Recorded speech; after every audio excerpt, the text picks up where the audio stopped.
So if you want to start to get rid of these bifurcation events in the voice, these yodels, breaks, pops, etc., the first step is to familiarize yourself with the sound. So,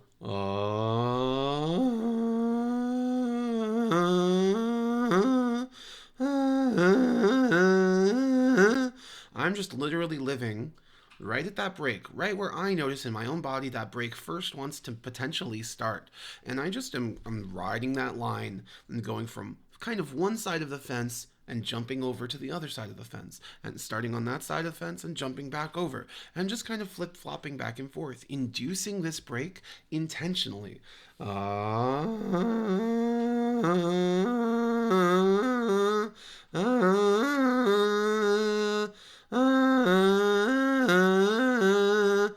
And I'm trying to keep the pitch range as narrow as I can, but sometimes when people get these, they go, and it's a much wider change in pitch. If that's happening, that's totally fine. We're not,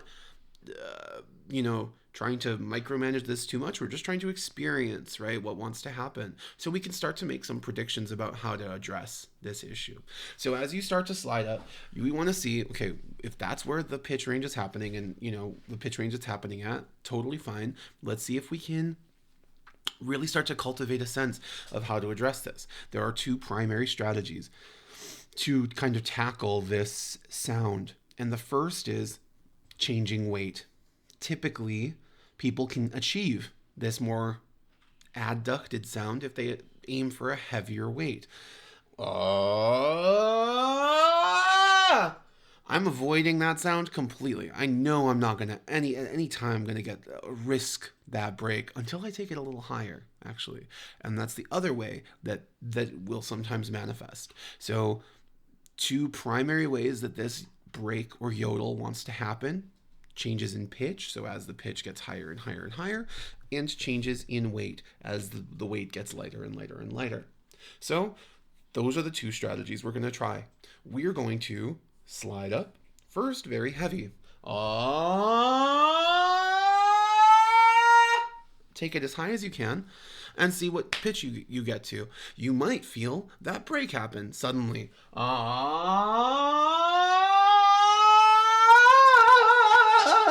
Or something at the very top. Totally fine. Sorry for the clipping. There's no way for me to do that quietly. So you might notice that kind of thing happening. Totally fine. We're just assessing where that break wants to happen. Then you'll try that same pitch slide, but lighter. And the likelihood that break is going to want to happen at a lower pitch increases significantly. The lighter you get, the earlier it's going to want to induce that sound. And there we heard it. Really, really early, right? So once you've found kind of the boundaries of where this wants to happen, now we can start to explore, wow, pardon my phlegm. We can start to explore some really intentional sort of strategies around mitigating those sound qualities. But to be clear, it is not possible to just never have these happen.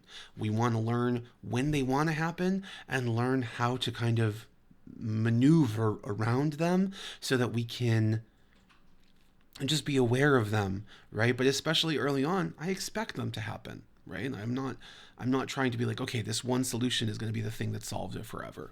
In fact, it's going to require a lot of really intentional exploration on your part. I'm going to post another little recording here in 1 second.